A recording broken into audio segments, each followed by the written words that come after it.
Change. It's a word we're hearing more and more because we truly do live in a time of change. For a good portion of my career, I have been involved with efforts to introduce rapid change into large organizations. And through that experience, I came to see that organizations that embrace change are likely to thrive. Conversely, organizations that avoid change and fail to adapt often slide into obscurity.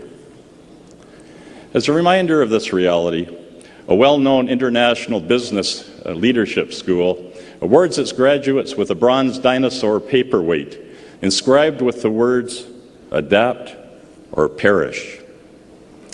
Now, this is to remind them that their organization must continuously evolve to remain relevant.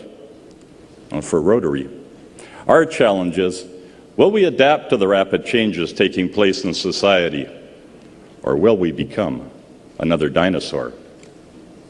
As the motto suggests, it's all about adaptation and developing new approaches. In other words, innovate or die. It was Winston Churchill who said, "Change is the price of survival." Now, much has been written about the rapid rate of change that now characterizes our society. At the beginning of the 21st century, nations around the world are experiencing dramatic shifts in their political, economic, and social structures. In our daily lives, we are inundated with information from the news media, advertising, and the internet. The amount of information today that is available is truly staggering. We are moving from the information age into the knowledge age. The defining characteristic of the knowledge age is perpetual change. The knowledge age will bring a flood of continuous change on an accelerating time cycle. Consider these facts.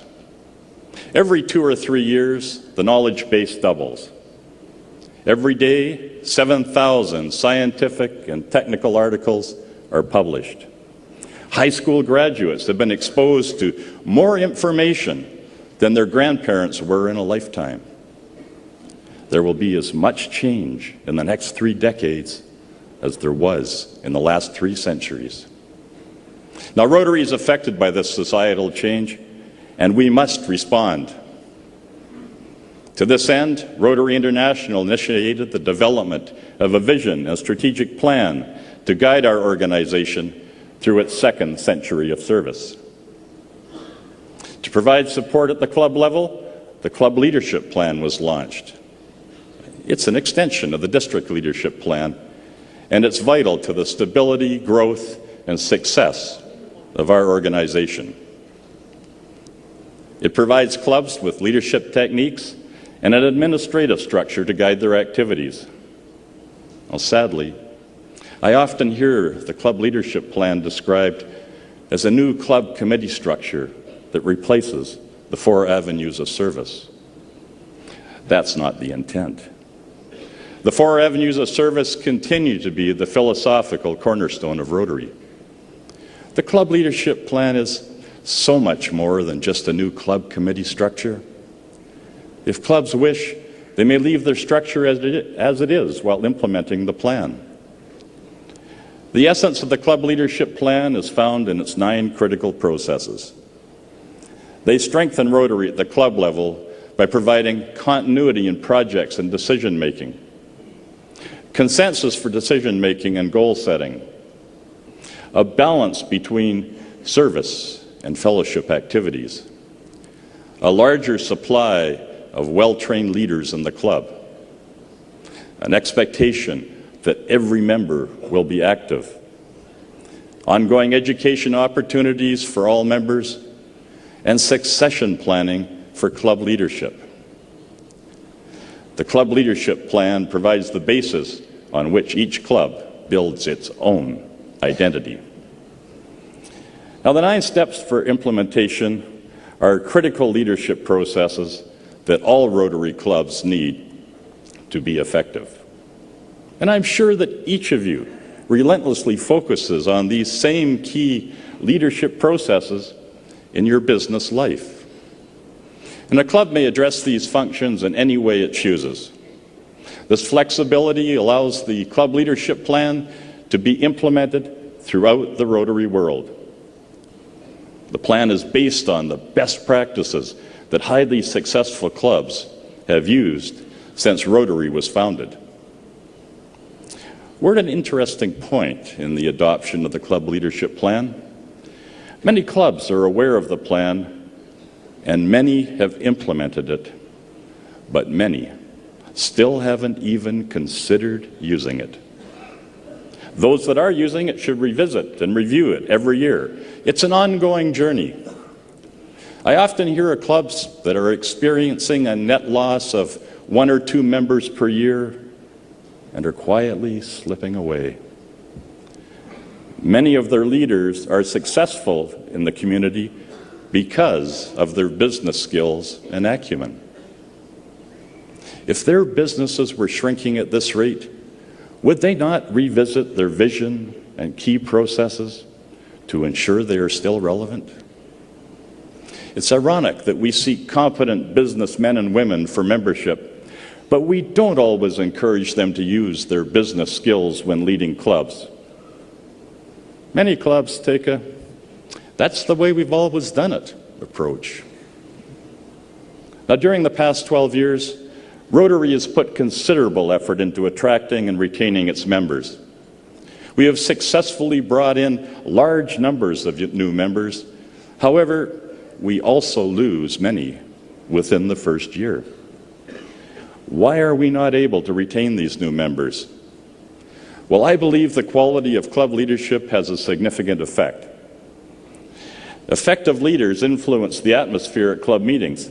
They set direction. They set stretch goals, and they celebrate their successes. Now, here's an example. A bright and personable young man, I'd say he's in his early 30s, recently joined Rotary. He told me he's not satisfied with his membership. He's looking for opportunities to learn leadership skills, to do some networking, receive some mentoring, and yes, be involved with projects that will do some good in the world.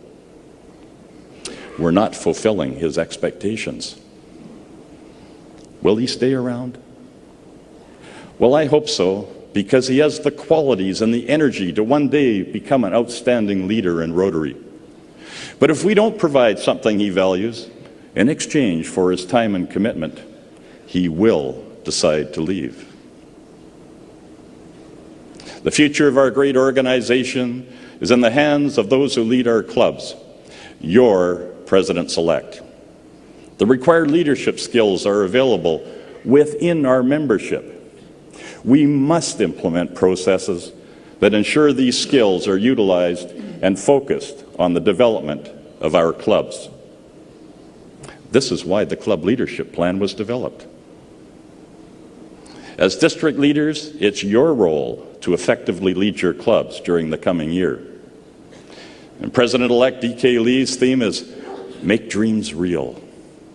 Now, one sure way to support his theme is to encourage the clubs in your district to implement this plan. As governors-elect, it is your responsibility to communicate and support leadership best practices. We have the tools. We now need your support for implementation. I ask that you rise to the challenge and make the club leadership plan a key topic at your President-Select training seminar, and personally foster the use of the plan with the leaders of the clubs in your district. Your leadership on this issue could result in a legacy of strong and effective clubs with membership growth and improved retention. No, organizational change is not easy. It requires patience and perseverance, but it's essential to our survival. Let's never forget the experience of the dinosaur. Adapt or perish. Thank you.